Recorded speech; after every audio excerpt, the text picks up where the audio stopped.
Hello viewers, welcome back to our channel Dinesh Rahul. ఇక్కడ చాలామందికి తెలుసు మాకు షాప్ ఉందని చెప్పేసి. అలానే ఫస్ట్ నుంచి మీరు కనుక యూట్యూబ్ ఛానల్ మాది చూస్తూ ఉంటే మీకు తెలిసి ఉంటుంది. ఎక్కడంటే నేను షాప్లో చాలా రీల్స్ తీస్తూ ఉంటాను కాబట్టి ఇలా తెలిసి ఉంటుంది అనమాట మాకు ఒక షాప్ ఉంది అని. నిన్న జరిగిన ఇన్సిడెంట్ గురించి చెప్దామని ఈ షార్ట్ తీస్తున్నాను. ఒక ఆవిడ వచ్చారనమాట, కస్టమర్. ఆవిడ వేరే ఊరు అనమాట. వచ్చారు. వచ్చిన తర్వాత ఆవిడ అవి కావాలి ఇవి కావాలని ఆవిడకి కావాల్సిన ఐటమ్స్ అన్నీ తీసుకుంటూ ఆవిడకి ఒక క్వశ్చన్ రైజ్ అయింది. ఏంటంటే, బాబు ఏంటి ఇంకా కాలేజీకి వెళ్ళకుండా ఇంట్లోనే ఉన్నావు, బడి మానేసావని అడిగారు. అంటే నాకు నవ్వాలో అర్థం కాలేదు, ఏడవాలో అర్థం కాలేదు. బడి మానేసేది ఏంటి, అసలు ఎందుకు మానేస్తారు బడి అనుకుంటూ ఆలోచిస్తున్నా. బట్ ఆ పాప ఆవిడ ఇంటెన్షన్ ఏంటి అంటే, అందరు ఇంజనీరింగ్ వాళ్ళందరూ కాలేజీకి వెళ్ళిపోయి క్లాసులు స్టార్ట్ అయిపోయినాయి కదా, ఇంకా నువ్వేంటి ఇక్కడే ఉన్నావు అని ఆవిడ ఇంటెన్షన్. చాలామంది ఏమనుకుంటారంటే, ఇంటర్ అనగానే ఎంపీసీ, తర్వాత బీటెక్, తర్వాత జాబ్.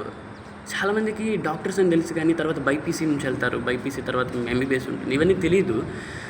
అందరూ ఏమనుకుంటారంటే ఇంక ఇంటర్ అంటే ఎంపీసీ, అలానే బీటెక్. కానీ అవి ఎవరు చేస్తారు? తెలివైన వాళ్ళు చేస్తారు. అతి తెలివి వాళ్ళు ఉంటారు చూసారా, అంటే మాకు ఏదో వచ్చి మేమేదో పడవాలి అనుకొని సంవత్సరాలు తగలబెట్టి వస్తూ ఉంటాం. ఇప్పుడు అందరూ ఈజీ గోయింగ్ అయిపోయి జాబులు కొట్టేస్తే ఎట్లా అండి? వాళ్ళ కాంపిటీషన్ తగ్గాలంటే మాలాంటి వాళ్ళు కూడా ఉండి బైపీసీకి జాయిన్ అవ్వాలి కదా.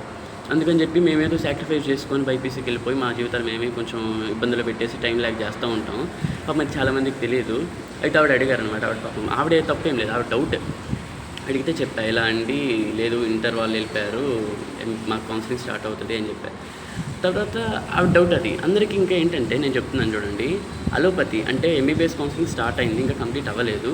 తర్వాత ఆయుష్ లైక్ న్యాచురోపతి అంటే ఆయుర్వేదిక్, తర్వాత హోమియోపతి, ఇవన్నీ ఇంకా స్టార్ట్ అవ్వలేదు. ఆల్ ఇండియాలో స్టార్ట్ అయినాయి, బట్ ఇంకా స్టేట్ కౌన్సిలింగ్ స్టార్ట్ అవ్వలేదు. ఉంటే నేను వెళ్ళిపోతాను. అయితే నాకు ఎప్పుడు వెళ్ళిపోవాలని ఉంది. ఈ వీడియో కూడా చాలా జోక్గా చేస్తాను, ఏమనుకోవద్దు. Bye bye.